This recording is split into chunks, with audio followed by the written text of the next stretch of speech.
Hello. आज हम हिंदी व्याकरण में व्यंजन संधि पढ़ेंगे। पिछले वीडियो में हमने स्वर संधि पढ़ी।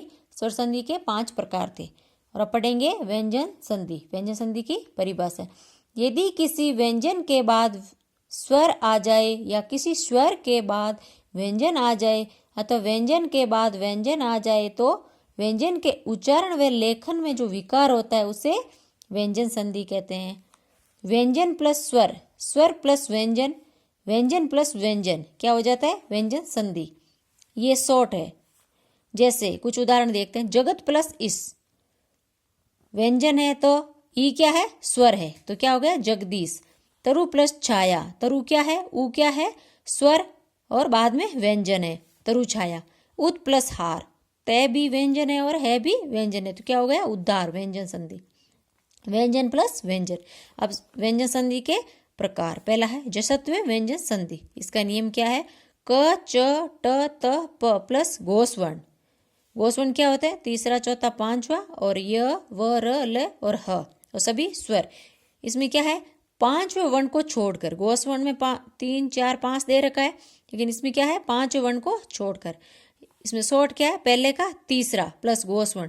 क का ग हो जाएगा, च का ज हो जाएगा, ट का ड हो जाएगा, त का द हो जाएगा, प का ब हो जाएगा।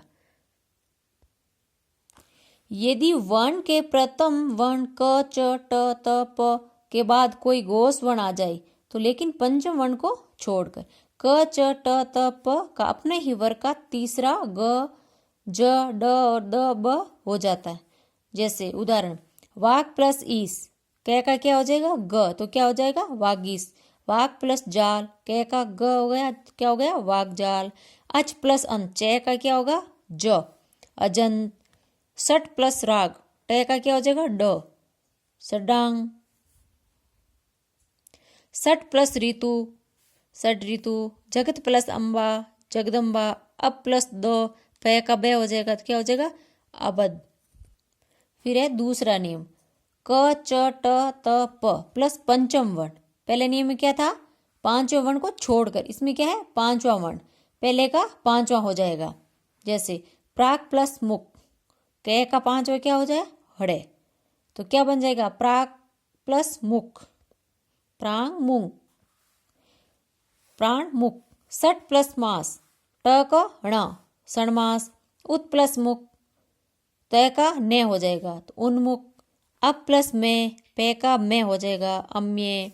जगत प्लस माता, तय का न हो जाएगा, जगन माता। सट प्लस मूर्ति, सण मूर्ति। दूसरी संधि है चत्व व्यंजन संधि। दे प्लस अगोस्वर्ण, अगोस्वर्ण क्या है? क ख त थ प फ और से। यदि द के बाद कोई अघोष वर्ण क ख त थ प फ से आ जाए तो दे का तय हो जाता है। जैसे उद प्लस कंटा, दे का तय हो गया, उत्कंठा। उद प्लस खनन, दे का क्या हो जाएगा? त, उत्खनन। उद प्लस कोच, दे का तय, क्योंकि के आ रहा है इधर, तो उत्कोच। उद प्लस पन, पे आ गया तो दे का क्या हो जाएगा? तय, उत्पन्न। उद प्लस थान, उत्थान। उद प्लस सहा, उत्साह। तीसरी है अनुनासिक व्यंजन संधि। मैं प्लस कै से बै तक, यदि मैं के बाद कै से लेकर भै तक का कोई वर्ण आए तो मैं का अनुस्वार तथा पांचवा वर्ण हो जाता है। पंचम वर्ण बनता तो मैं का ही है, लेकिन आगे आने वाले वर्ण का बनता है। जैसे सम प्लस ख्या, देखो खे का पंचम वर्ण बनेगा, सम क्या हो जाएगा? अनुस्वार लग जाएगा, तो क्या हो गया? संख्या। सम प्लस जीवनी, संजीवनी। जय का पंचम क्या होगा? न्यो। सम प्लस तुष्ट, तय का क्या हो जाएगा? न, संतुष्ट। सम प्लस दे, संदेह। सम प्लस पूर्ण, संपूर्ण। सम प्लस भव, संभव। सम प्लस घटन, संगठन। सम प्लस चार, संचार। सम प्लस धारण, संधारण। फिर कुछ अपवाद है। सम उपसर्ग प्लस कृस धातु, श का आगम हो जाता है। यदि सम उपसर्ग के बाद कृस धातु से बनने वाले शब्द आ जाए तो सम उपसर्ग व कृ धातु के बीच दंत से का आगम हो जाता है। मैं का अनुस्वार हो जाता है।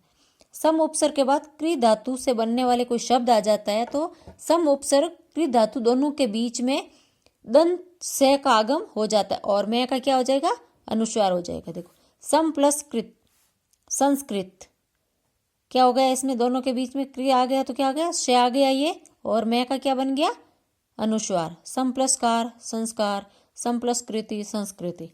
दूसरा है परि उपसर्ग प्लस कृ धातु से षटकोण का आगम। यदि प्री उपसर्ग के बाद कृ धातु से बनने वाले शब्द आ जाए तो प्री उपसर्ग व कृ धातु के बीच में मूर्धन्य श का आगम हो जाता है। प्री प्लस कृत, परिष्कृत। देखो प्री प्लस कृ धातु है तो बीच में क्या आ जाएगा, श षटकोण वाला। परि प्लस कृति, परिष्कृति। प्री प्लस कार, परिष्कार। प्री प्लस कार्य, परिष्कार्य। म प्लस म या न आगे आने वाले वर्ण में या ने जैसा ही रूप होता है। जैसे देखो सम प्लस मान, देखो मैं के बाद में भी मैं या ने आ जाए तो वही रूप वापस बन जाता है। देखो सम प्लस मान तो क्या होगा, सम्मान। मैं का भी आधा रूप हो जाता है। देखो सम प्लस निकट, नी आ रहा है तो ने का रूप होगा तो क्या हो गया, सन्निकट। फिर है मैं प्लस य र ल व, श श श ह, ये क्या है, य र ल व क्या है, अंतस्थ है। ये क्या है, उसमें, तो क्या हो जाएगा, मैं का क्या हो जाएगा, अनुस्वार। मैं के बाद ये आ जाए तो मैं का क्या हो जाएगा, अनुस्वार। सम प्लस यम, संयम। देखो इस मैं का क्या हो गया, अनुस्वार। सम प्लस रचना, संरचना। सम प्लस लेख, संलेख। सम प्लस योग, संयोग। चौथी है मूर्धन्य व्यंजन संधि। श प्लस ते या थ, तो ते का क्या हो जाएगा, ट, और थे का ठ। यदि मूर्धन्य श के बाद ते थे आ जाए तो ते थे का टेठ हो जाता है। देखो दृश प्लस ती, दृष्टि। दृश प्लस ती क्या हो जाएगा, ते का टे हो जाएगा तो क्या हो गया, दृष्टि। दुष्ट प्लस ते का टे हो जाएगा, दुष्ट। आकृष्ट प्लस ते का टे, आकृष्ट। ई या उ के बाद में शे और थे आ जाए तो शे और से सड़क वाले का से षटकोण हो जाएगा और थ का ठ हो जाएगा। यदि ई उ के बाद शे थे आ जाए तो शे का थे और ठे हो जाता है। अनु प्लस संगी, अनु उ आ रहा है उसके बाद क्या, ये से आ रहा है तो क्या हो जाएगा, अनुसंगी। इसका क्या हो जाएगा, शे का ये शे हो जाएगा। वी प्लस सम, विषम। नी प्लस था, निष्ठा। थे आया, थे का ठे बन जाता है तो क्या हो गया, निष्ठा। प्रति प्लस ता, प्रतिष्ठा। फिर इसमें भी कुछ अपवाद है। वी प्लस स्थापित, क्या होगा, विस्थापित। जैसा है वैसा ही आ जाएगा। अनु प्लस सार, अनुसार। वी प्लस सर्ग, विसर्ग। देखो शे का ये से करेंगे तो क्या हो जाएगा, विसर्ग। वी प्लस स्मरण, विस्मरण। वी प्लस रजन, विसर्जन। युग प्लस बोध, युग बोध। ये क्या है, कुछ अपवाद होते हैं जो जैसे विच्छेद किया, संधि विच्छेद किया वैसा ही सेम वापस आ जाता है। फिर पांचवें है चे आगम संधि। स्वर प्लस छ तो क्या हो जाएगा इनका, स्वर प्लस छ का चे का आगम हो जाएगा। यदि किसी स्वर के बाद छ वर्ण आ जाए, स्वर के बाद छ वर्ण आ जाए तो स्वर व छ के बीच चे का आगम हो जाता है। इन दोनों के बीच में चे का आगम हो जाता है। जैसे आ प्लस छादन, देखो स्वर है इसके बाद छ आ गया तो क्या हो जाएगा बीच में चे, तो आच्छादन। वी प्लस छेद, विच्छेद। अनु प्लस छेद, अनुच्छेद। छठी है अहन की संधि। अहन मतलब दिन होता है। अहन प्लस र दो प्रकार से होती है। अहन प्लस र से भिन्न वर्ण। देखो एन प्लस रे आएगा तो क्या हो जाएगा अहन का, अहो। अहन प्लस रे आएगा, रे से कोई भिन्न वर्ण आएगा इसमें तो क्या हो जाएगा, अहर। यदि अहन के बाद रे वर्ण आ जाए तो अहन का अहो हो जाता है, और यदि अहन के बाद र से भिन्न वर्ण आ जाए तो अहन का अहर हो जाता है। जैसे अहन प्लस र, अहो। अहन प्लस रात्रि, अहोरात्र।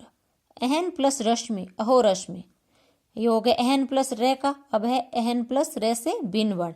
अहन प्लस मुख, भिन्न वर्ण है म तो अहर मुख। अहन प्लस निस, अहर निस। अब है सातवीं है ण की संधि। री या र या श प्लस ने आ जाए तो ने का णे हो जाता है। यदि र री र श के बाद ने आ जाए तो ने का णे हो जाता है। जैसे री प्लस ने आ गए, ने का क्या हो जाएगा णे, ऋण। प्री प्लस मान प्रमाण, त्रि प्लस न तृण, प्री प्लस नाम परिणाम, राम प्लस अयन रामायण। देखो रामायण में 3 संधि है, दीर्घ संधि भी है राम प्लस अयन, अयादि भी है रामे प्लस अन, आयारा ना रामायण, और एक है व्यंजन संधि राम प्लस अयन रामायण। फिर है तय और दे की संधि, इसके भी 7 नियम है। पहला है तय दे प्लस च छ, तय दे के बाद में च छ आ जाए तो तय दे का च हो जाता है। उत प्लस चारण, देखो च आ गया तो क्या हो गया उच्चारण। शरद प्लस चंद्र सचंद्र, उत प्लस छिन्न उच्छिन्न। दूसरा है तय दे के बाद जय और जय आ जाए तो तय दे का जय हो जाता है। सत प्लस जन सज्जन, सत उत प्लस ज्वल उज्ज्वल, व्रत प्लस जन व्रहजन। तीसरा है तय या दे के बाद टे आ जाए तो तय दे का ट हो जाता है। जैसे तत् प्लस टीका तट्टिका, व्रत प्लस टीका, तय के बाद टे आया तो क्या हो गया व्रटिका, व्रत प्लस टंकार व्रटंकार। चौथा नियम तय या दे के बाद ड आ जाए तो तय दे का डे हो जाता। जैसे उत प्लस डिन उड्डीन, उत प्लस डयन उड्डयन। पांचवा त दे के बाद ले आ जाए तो तय दे का ले हो जाता है। जैसे उत प्लस लंघन उल्लंघन, ले आ रहा है उत प्लस लास उल्लास। छठा नियम त दे के बाद श आ जाए तो तय दे का च हो जाता है और श का छ हो जाता है, तो दोनों मिलके क्या हो जाएगा चच। यदि तय थे के बाद श वर्ण आ जाए तो तय दे का च हो जाता है और श का छ हो जाता है। जैसे उत प्लस शासन उच्चासन, उत प्लस श्रृंखला उच्च श्रृंखला। सातवां है त दे के बाद ह आ जाए तो तय दे का दे हो जाता है और है का दे हो जाता है, तो दोनों मिलके क्या हो जाएंगे द दो। जैसे उत प्लस हरण उद्रण, उत प्लस हार उद्धार, पद प्लस हति पदत्ति। ये थी है व्यंजन संधि।